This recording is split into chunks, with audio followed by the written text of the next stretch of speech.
Buenas tardes, hermanos. Damos gracias al Señor por un día más para reunirnos como pueblo del Señor, para alabar su nombre, para alabar el nombre del Salvador y proclamar la palabra y estar en un solo sentir, en un mismo espíritu, glorificando el nombre de nuestro Dios.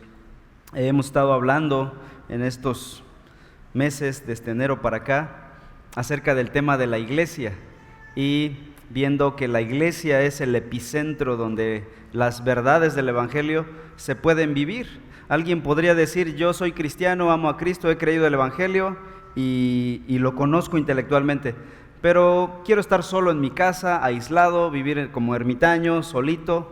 ¿Cómo va a practicar esa persona? El perdón, la confesión de pecados, el servirse unos a otros, el amar a otros, el soportar a otros, en el caso extremo de Pablo, ¿no? Cuando dice soportaos unos a otros, o incluso el extremo de muérdanse unos a otros, pero solo vean que no se consuman, dice Pablo en 1 Corintios, ¿no? ¿Dónde vamos a echar a andar esas verdades del Evangelio sino en comunidad, viviendo en la iglesia local unos con otros? Y nuestro pasaje clave es Romanos capítulo 12, versículo 5. El apóstol Pablo dice: así nosotros, que somos muchos, somos un cuerpo en Cristo e individualmente miembros los unos de los otros.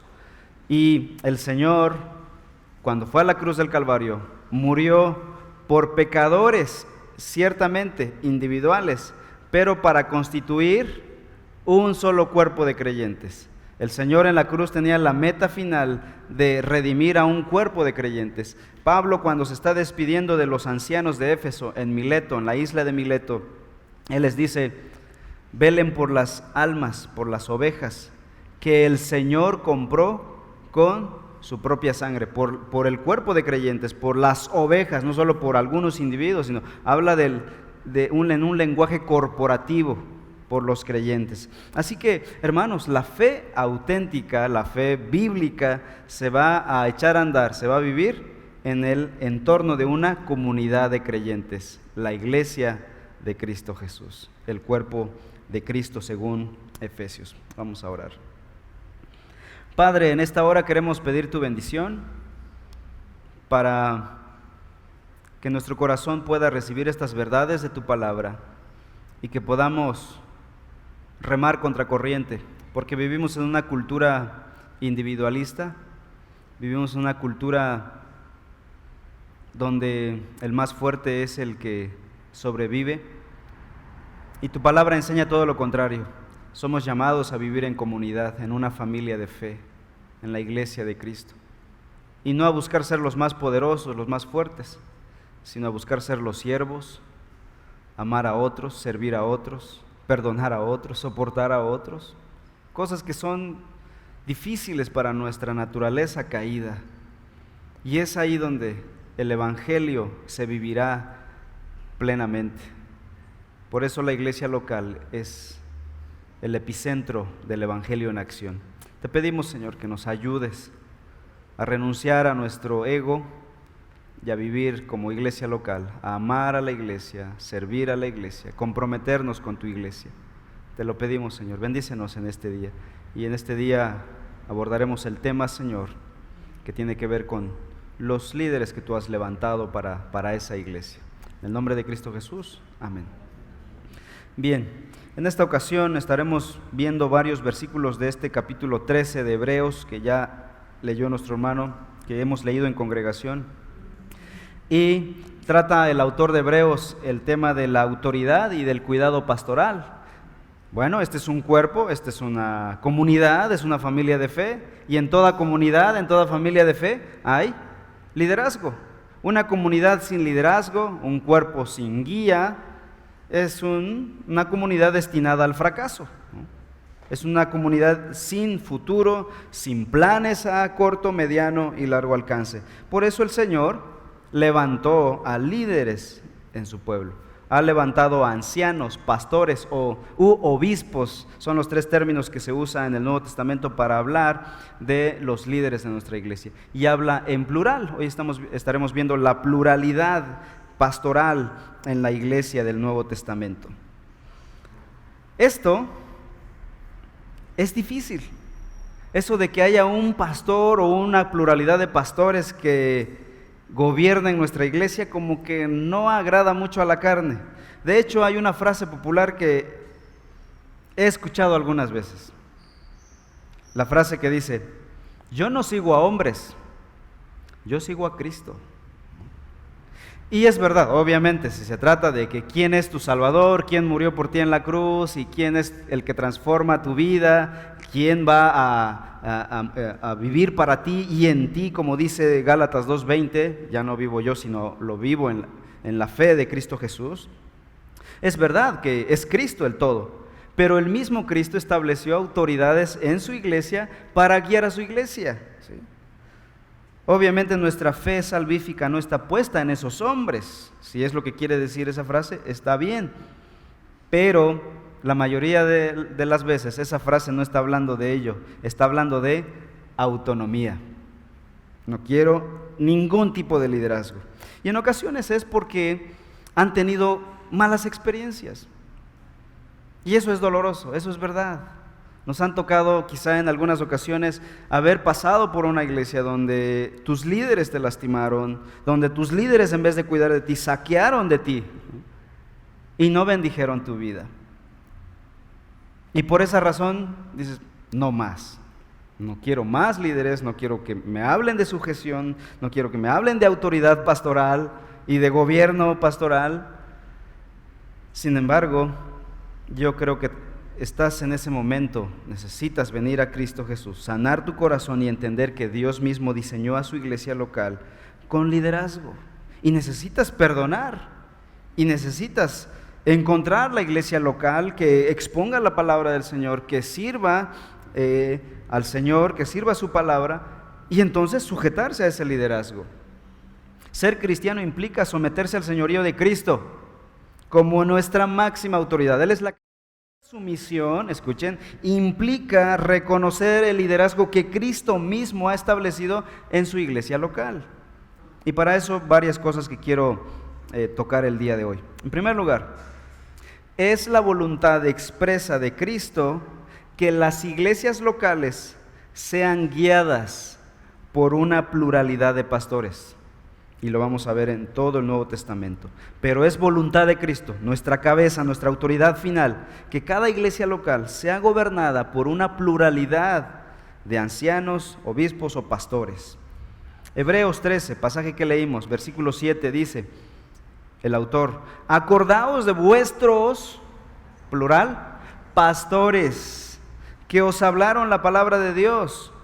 Considerad cuál haya sido el resultado de su conducta e imitad su fe.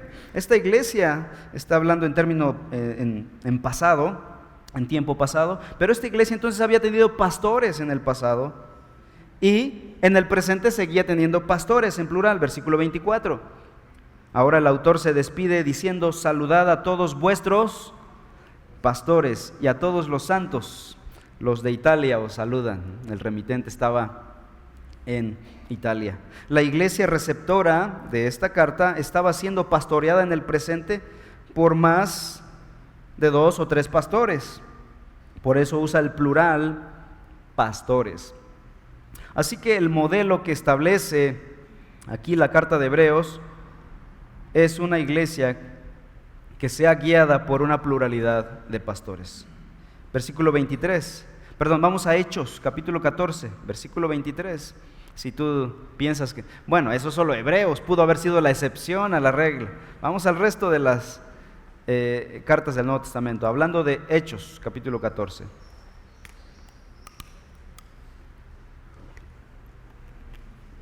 El versículo 23 dice la palabra del Señor, que cuando Pablo y Bernabé regresaron de su primer viaje misionero, después de haber plantado varias iglesias en Asia Menor, las iglesias de Galacia, regresaron confirmando a cada iglesia, a cada creyente en estos lugares. ¿Y qué hicieron?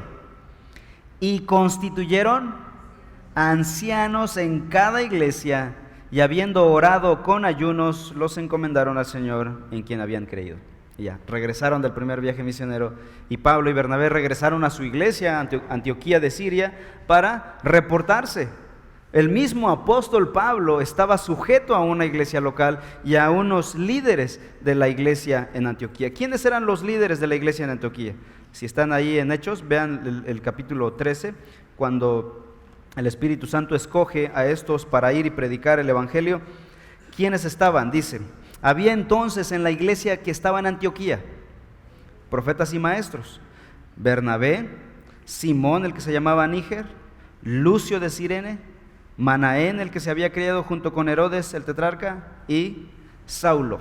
Entonces dice que estaban ministrando estos al Señor y ayunando. Dijo el Espíritu Santo: apártenme a 2 de los 5 que he nombrado. ¿A quiénes? A Bernabé y a Saulo. ¿Quiénes se quedarían? Simón, Níger, Lucio de Cirene y Manaén. Estos 3 se habrían de quedar en la iglesia. De los 5 líderes que al parecer son ancianos en la iglesia de Antioquía de Siria, el Espíritu Santo escoge a 2 y dice: vamos a multiplicarnos, vamos a llevar el evangelio a otras latitudes. Y tomó de los mejores de los 5 para ir y predicar y plantar nuevas iglesias. Y quedaron 3. Entonces, después del viaje misionero, ahí en el 14:23, después todo el capítulo 13 y 14 es la narrativa de cómo Pablo y Bernabé predican la palabra, plantan iglesias en Asia Menor, regresan. ¿Y a dónde se dirigen después del 23? Pasando luego por Pisidia, vinieron a Pafilia, versículo 26, de ahí navegaron a Antioquía, desde donde habían sido encomendados por la gracia de Dios para la obra que habían cumplido. ¿Se acuerdan en el capítulo 13, versículos 3 en adelante?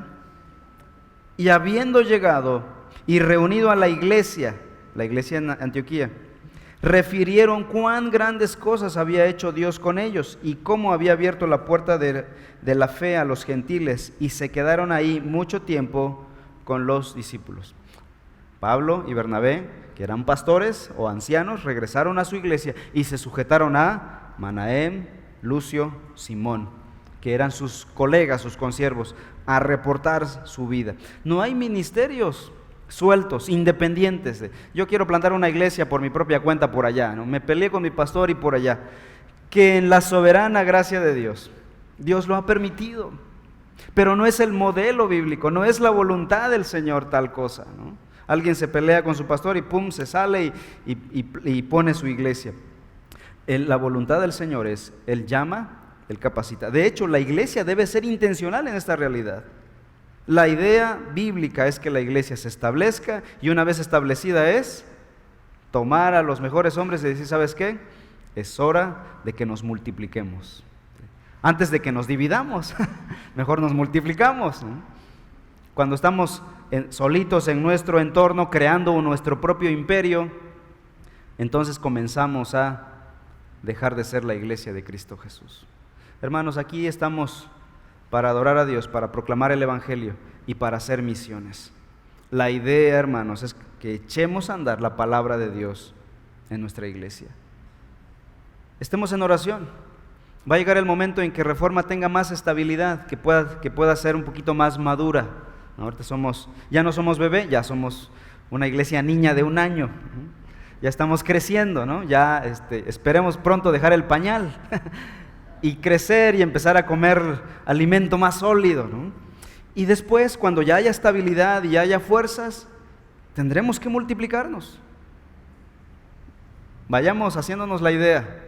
Nos vamos a multiplicar, necesitaremos plantar más iglesias. No crean que cuando salí de la otra iglesia, yo salí porque quería tener mi propia iglesia, como dijo algún hermano. ¿Qué quieres, tener tu propia iglesia? Obviamente estaba cegado de los ojos, no veía la gran comisión en su amplitud, pensaba que era un negocio mío. No, hermanos, no era mi negocio, es el negocio del Señor. Pero cuando Dios te llama, no importan los comentarios. Cuando Dios te llama, tienes que obedecer, ir y predicar el evangelio. Así que aquí no estamos creando el imperio de nadie, estamos obedeciendo la voluntad de Dios. Y va a llegar el momento en que tendremos que hacer lo mismo. ¿Serás tú, hermano, y tu familia?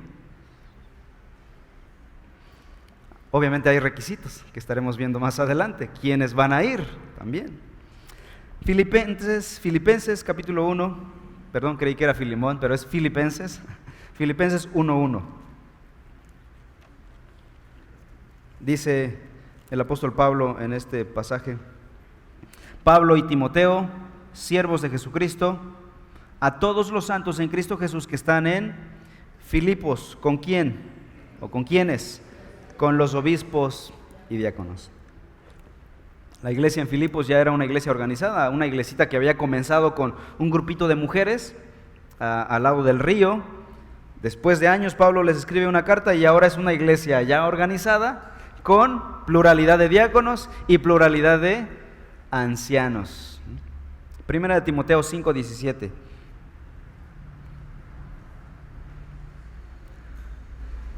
Los ancianos, plural, que gobiernan bien la palabra a la iglesia, sean tenidos por dignos de doble honor, mayormente los que trabajan en predicar y enseñar.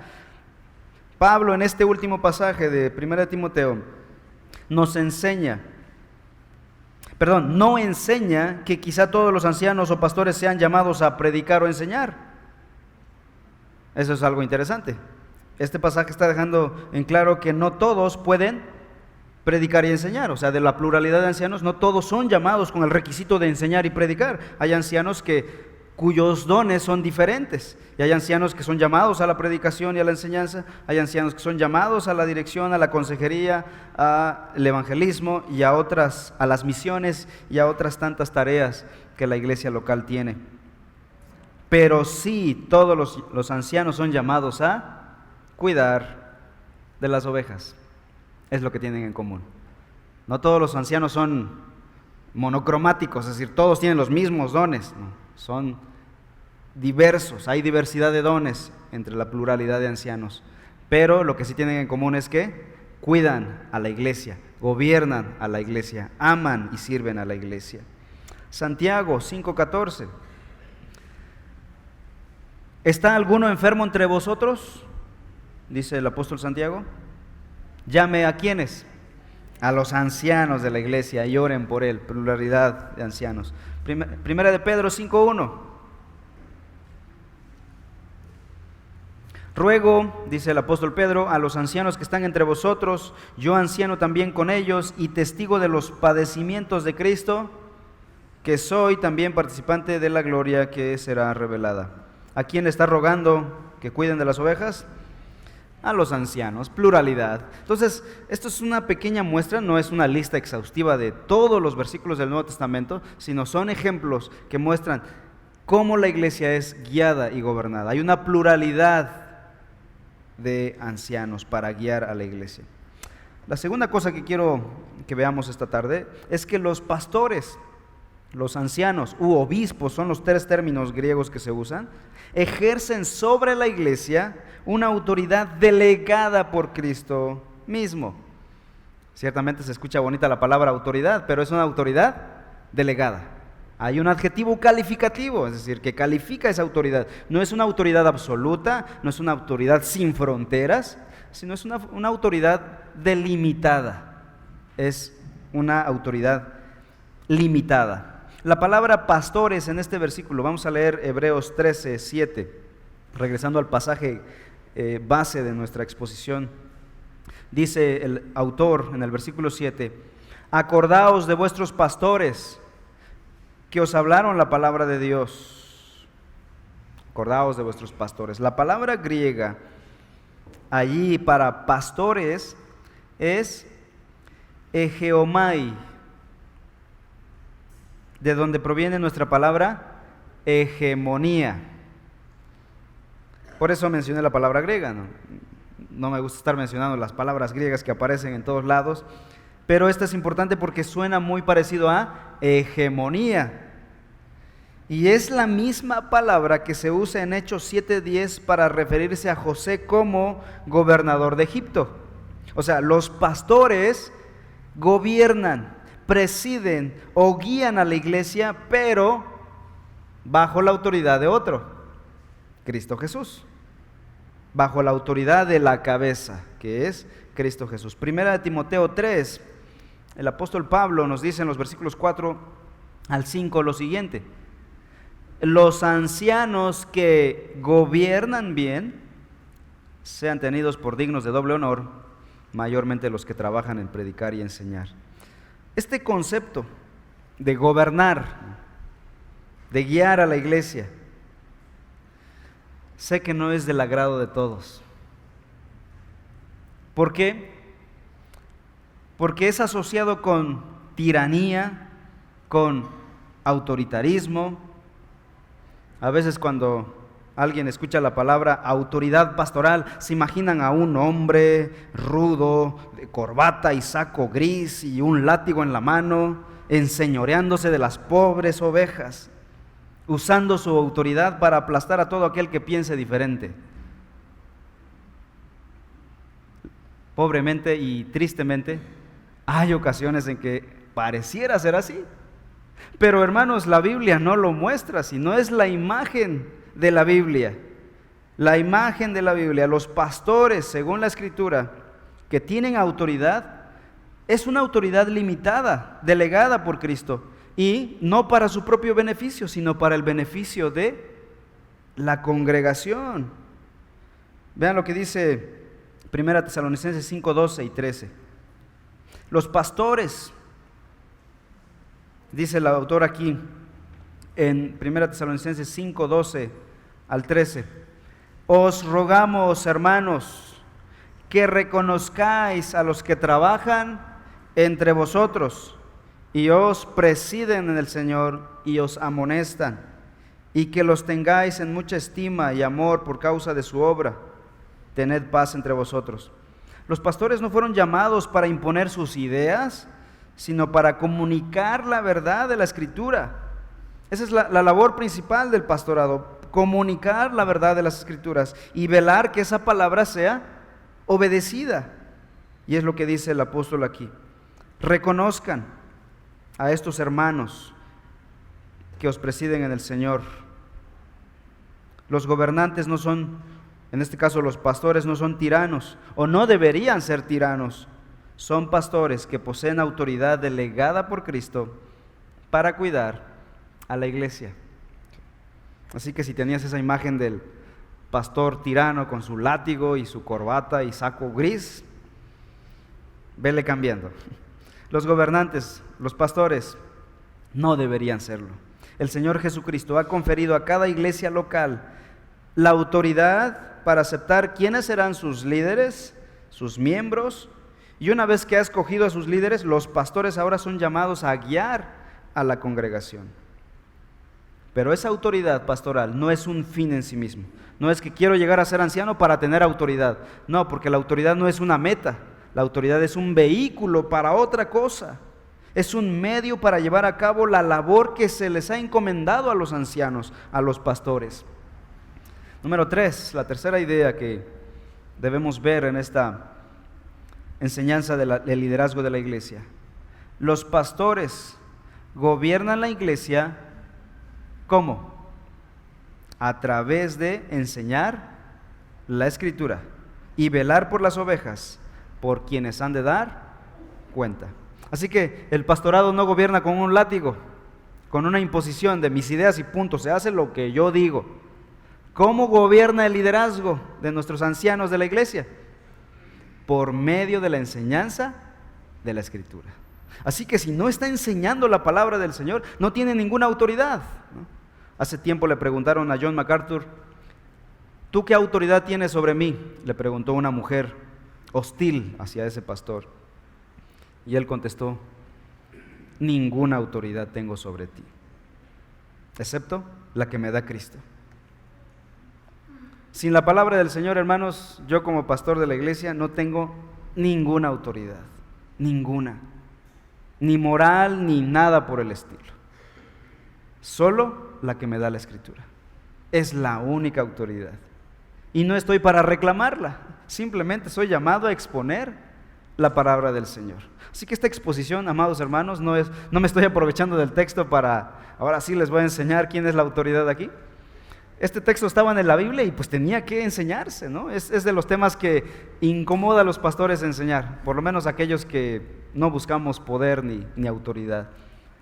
Por ejemplo, el tema de las ofrendas también, un tema que incomoda en nuestro contexto de América Latina, donde hay pastores ladrones, si es que se llaman pastores, si es que son realmente pastores, pero son temas incómodos. ¿Por qué? Por el contexto.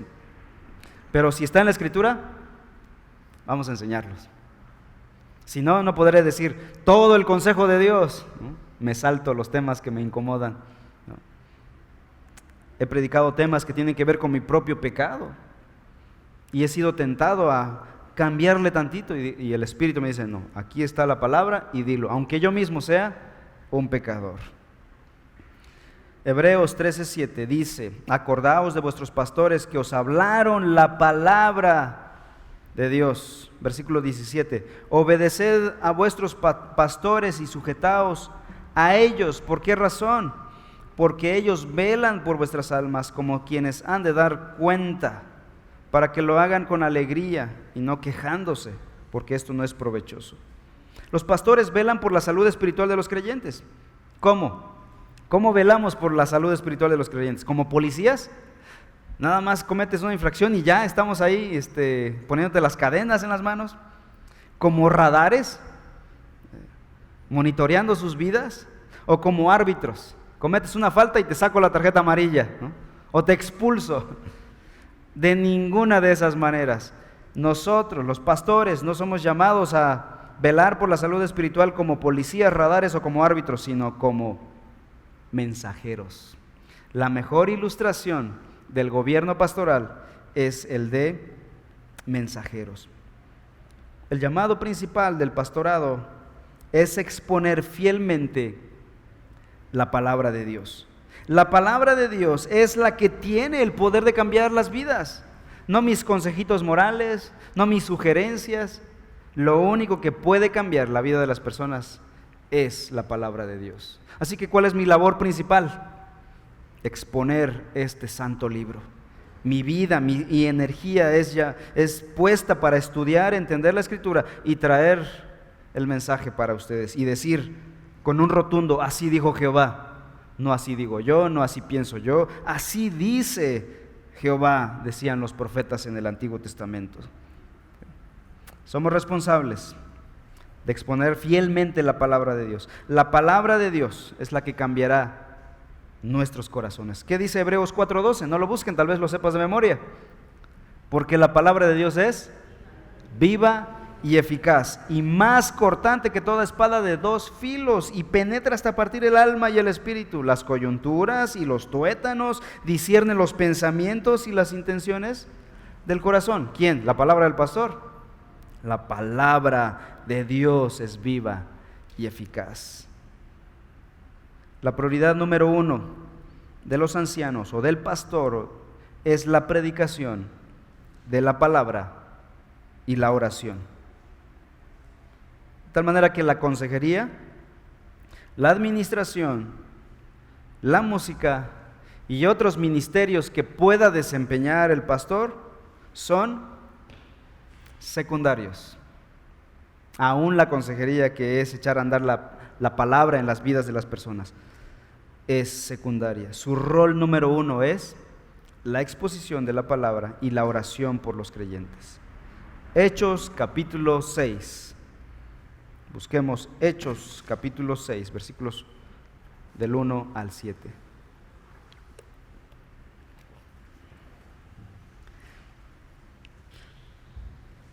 Pensamos que la iglesia primitiva era perfecta, pero no, en el capítulo 6 ya vemos sus primeros problemas y conflictos entre ellos. Dice, en aquellos días, como creciera el número de discípulos, hubo murmuración de los griegos contra los hebreos. ¿Cuál era el problema? De que las viudas de aquellos eran desatendidas en la distribución diaria. Y comenzó la primera discusión en la iglesia primitiva. Entonces los 12, o sea, los apóstoles, convocaron a la multitud de los discípulos, o sea, a la iglesia. Y vean lo que les dijeron. ¿Cuál es la solución a esto? A ver, vamos a aclarar qué es lo que pasó aquí. ¿Quién no recibió su ración? No hicieron eso los apóstoles. ¿Qué hicieron? Ellos fueron a la raíz del problema. Siguiente frase. No es justo que nosotros, los apóstoles o los ancianos de la iglesia, dejemos la palabra de Dios para servir a las mesas. Ellos sabían que si empezaban ellos a meter manos en las mesas y empezar ellos para que no hubiera desatención a las viudas de los griegos, ¿qué iba a pasar? Iban a descuidar la enseñanza de la palabra de Dios. Y ahí los efectos serían a futuro. Porque valoraban la palabra de Dios como preeminente para la salud espiritual de la iglesia. Entonces, ¿cuál sería la solución? Versículo 3. Buscad pues, hermanos, de entre ustedes a 7 varones de buen testimonio, llenos del Espíritu Santo y de sabiduría, a quienes encarguemos de este trabajo. ¿Quiénes eran esos 7? Los diáconos. Y ahí entrarían los diáconos. Así que los diáconos no tienen un trabajo de segunda categoría, como algunos piensan. Son la solución, son el soporte para que los ancianos puedan llevar a cabo su tarea con eficacia. Son un equipo, ¿no?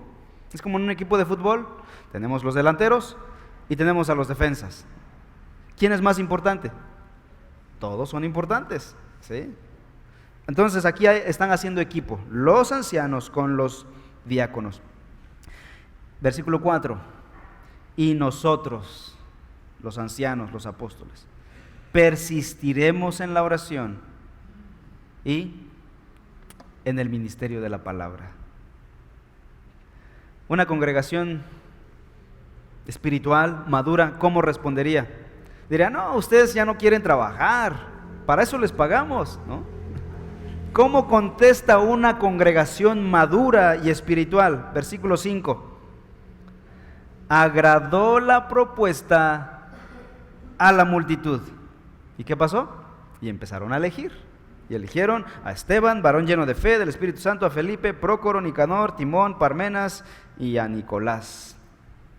Aquí hay varios nombres, opciones para Mike Flores, no, es nena, ¿verdad? Versículo 6. A los cuales presentaron ante los apóstoles, quienes orando les impusieron las manos. Y crecía la palabra del Señor. Vean el resultado natural de obedecer la guía del Señor. Crecía la palabra del Señor. Y el número de los discípulos se multiplicaba grandemente en Jerusalén. También incluso muchos de los sacerdotes obedecían a la fe.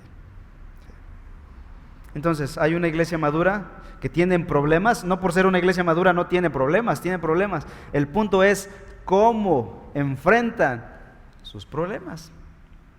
Hermanos, no piensen que una iglesia madura y una inmadura se diferencia en que la madura no tiene problemas. No, se diferencia en que ambas sí tienen problemas, pero saben resolver sus conflictos bíblicamente, espiritualmente. Está fuerte el calor, ¿verdad, hermanos? No les prometo, ya voy a terminar porque me faltan como 10 hojas, hermanos. Esa es la labor primaria de los pastores, entonces, hacer entender a las ovejas cuál es la voluntad de su Señor y su Salvador, exponiendo fielmente la palabra y persuadiéndoles a obedecer. He escuchado algunas frases de algunas personas que conozco que se quejaban del pastor porque no los visitaba. Y quizás esa pueda ser una queja cuando ya somos muchos y el pastor es uno. ¿Qué tenemos que hacer? En primer lugar, empezar a orar por pluralidad de ancianos y de pastores en la congregación. Pero lo otro, recordar que nuestros ancianos, su prioridad es la proclamación de la palabra del Señor. Paréntesis, no significa que los pastores no debamos visitar a las ovejas, que no debamos estar con ellos en sus dificultades, en sus angustias. Claro que sí, pero debemos reconocer nuestras limitantes. Debemos reconocer que no tenemos las fuerzas el tiempo, la capacidad para estar con los 100 hermanos de aquí de Reforma a la vez. Quisiera. A mí me encanta y a mi esposa nos encanta estar con las personas, pero no podemos estar con todos a la vez. Pero si somos fieles en presentar la palabra desde el púlpito, estamos siendo ministrados ricamente. Alguien me decía, hermano, ¿no me has visitado? Y le digo, tampoco te he visto en la iglesia. Ahí está el platillo principal. De ahí viene la verdad bíblica. Y pues agachó la cabeza y dijo, es cierto.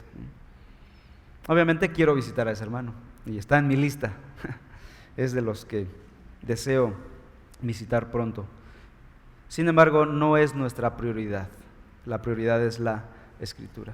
Lamentablemente hay hermanos, pastores que han priorizado la visitación y están todos los días en casa de alguien, pero han descuidado el púlpito, su trabajo prioritario. Los pastores deben buscar que nada interfiera con esta sagrada responsabilidad. El llamado a los profetas, a los maestros, a los pastores es la proclamación de la palabra.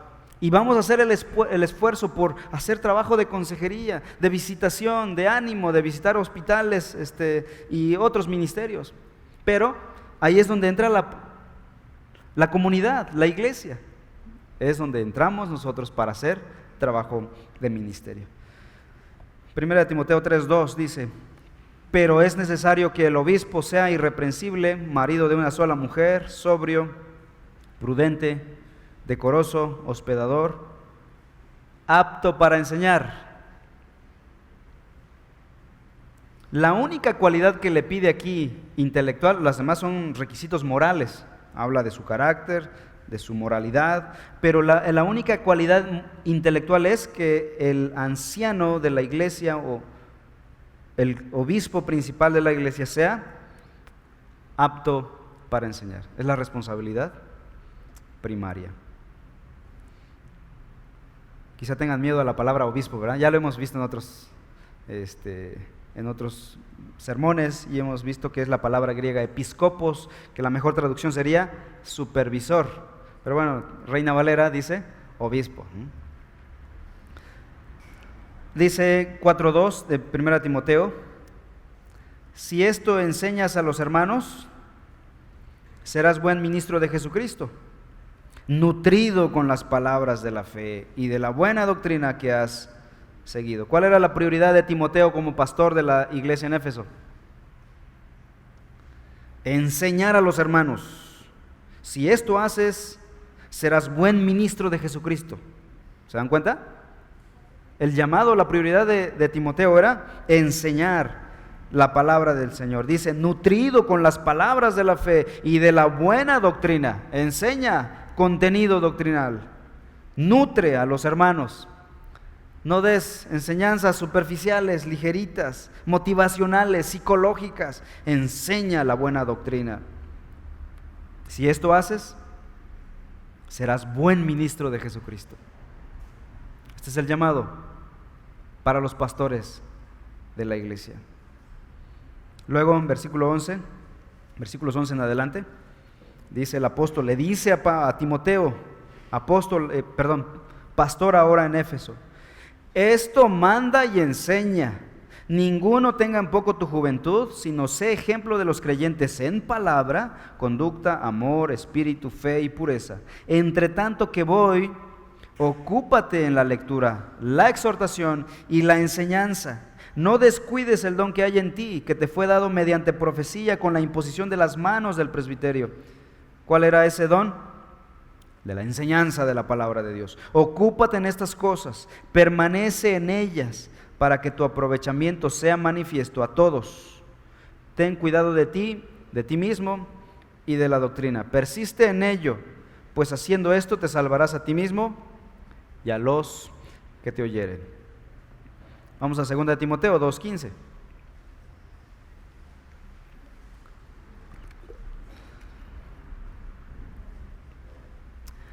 Nuevamente Pablo a Timoteo, ya le habías dicho una vez lo mismo, ahora le repite y dice, procura con diligencia presentarte a Dios aprobado, como obrero que no tiene de qué avergonzarse. ¿Cómo? Que usa bien la palabra de verdad. ¿Cuál es la prioridad aquí hasta este momento en todos los versículos que hemos leído? Es la enseñanza, la proclamación del Evangelio. Y para esto el ministro tenía que prepararse. Y dice Pablo, mientras estoy aquí, mientras no llego, tú estudia, dedícate al estudio, ¿no? Segunda de Timoteo, ahora capítulo 4, versículos 1 al 5.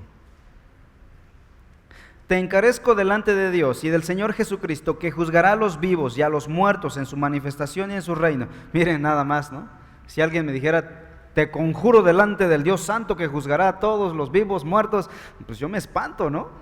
Es lo que está haciendo Pablo a Timoteo aquí. Dice, te conjuro delante de Dios y del Señor Jesucristo, que juzgará a los vivos y a los muertos en su manifestación y en su reino. ¿Qué cosa?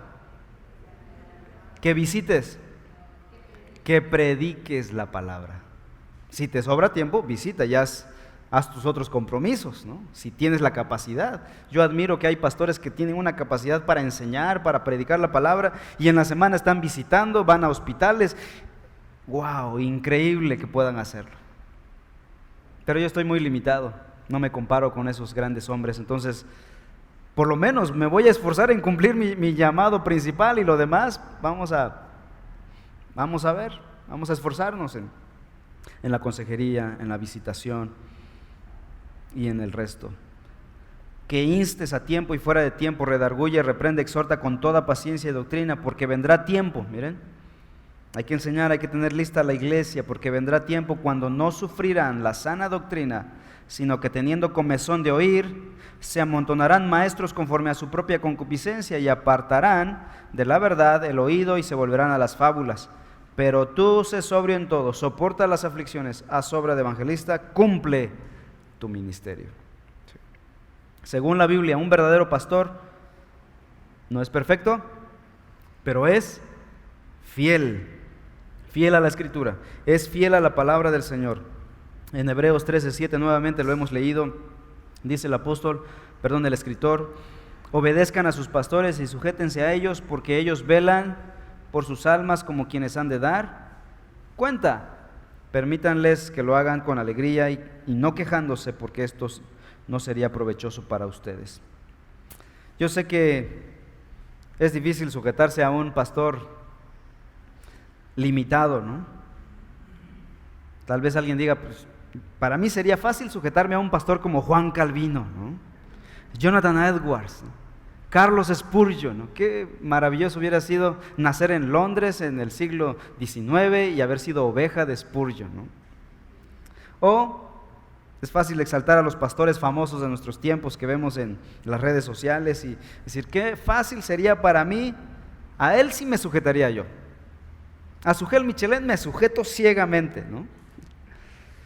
Pero a estos mortales como nosotros, hermanos, llegamos a pensar que esa gente fue perfecta o son perfectos. Pero déjenme decirles una cosa, si fueron humanos y si son humanos, no lo son.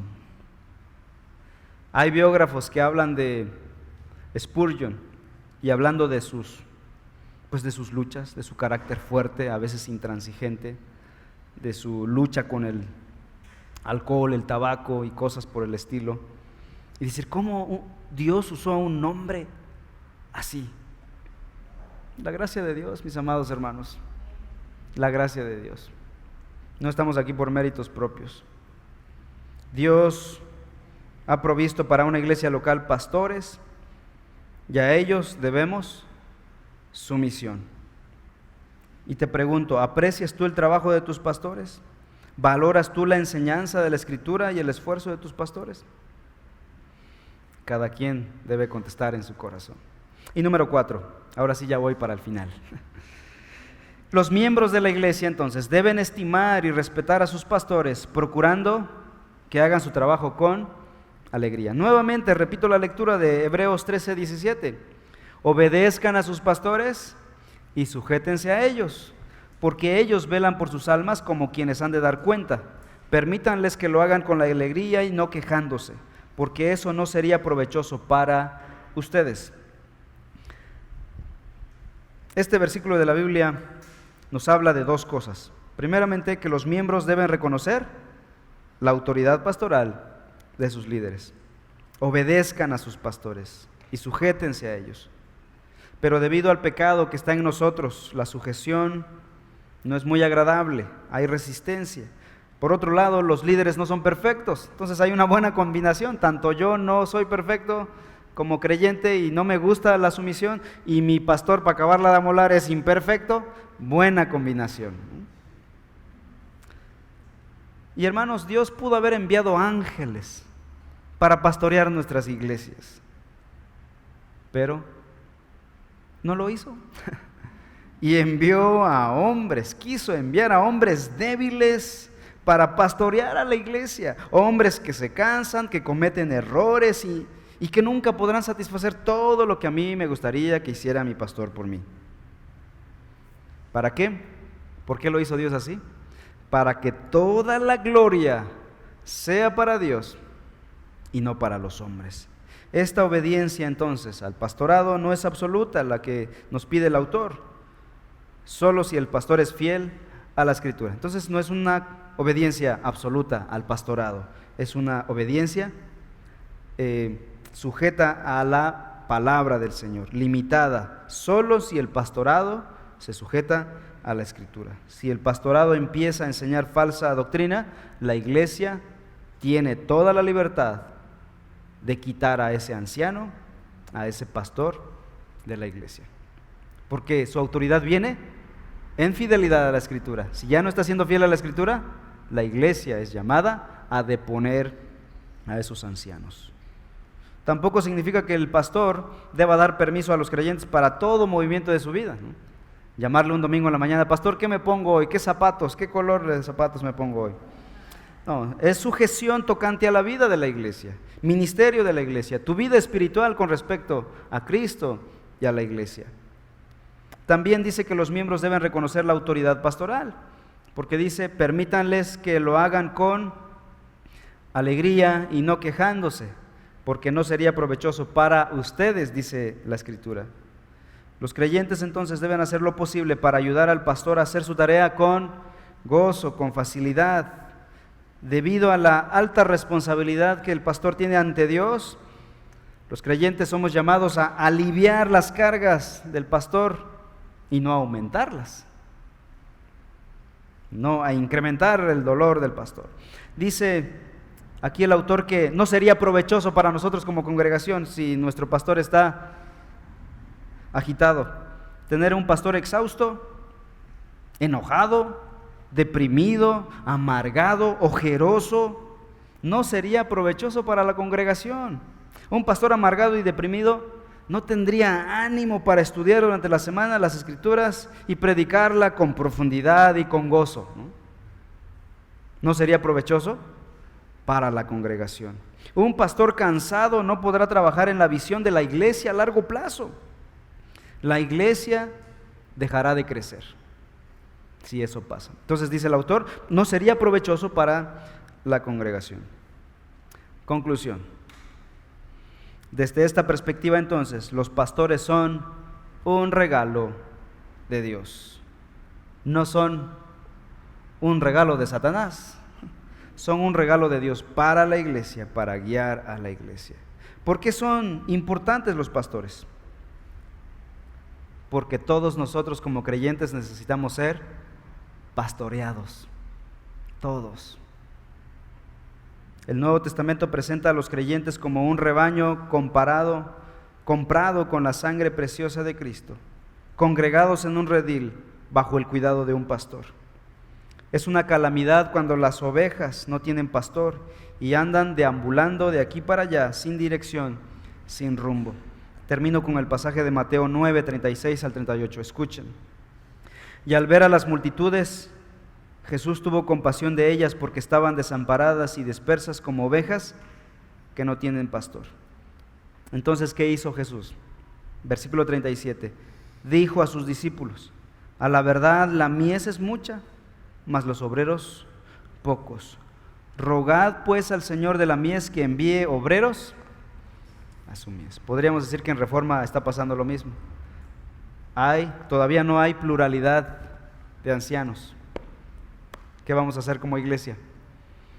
Rogad pues al Señor que levante más ancianos de nuestra iglesia. Amén. Oremos, hermanos, por los varones de nuestra congregación.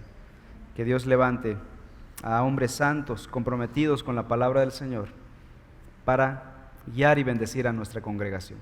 Oremos. Padre Celestial, en esta hora hemos sido enseñados en tu palabra y queremos rogarte, Señor, que nuestro corazón sea terreno fértil para esta enseñanza bíblica. Algunos hemos experimentado experiencias negativas con el liderazgo en algunos lugares. Y Señor, yo te ruego que sanes los corazones de aquellos que están así. Pero ahora necesitan obedecer tu palabra en este sentido y sujetarse a un nuevo liderazgo, a un nuevo pastorado. Y permite, Señor, que levantes a otros hombres, Señor. Te rogamos a ti, Padre, Dios de la mies, que levantes a otros ancianos. Y nuestra petición en esta hora es que consagres a hombres de aquí de la iglesia, que los hagas crecer, madurar, amar tu palabra, amar tu iglesia, entender la Escritura, ser fieles a ti y bendecir a la iglesia. Te lo pedimos, Señor, para cumplir tu misión, la misión de proclamar tu palabra en la tierra, para que toda la tierra dé gloria a tu nombre, porque tú eres digno, porque para siempre es tu misericordia. Te lo pedimos todo, Señor, en el nombre de nuestro amado Señor Jesús, nuestro Salvador. Amén.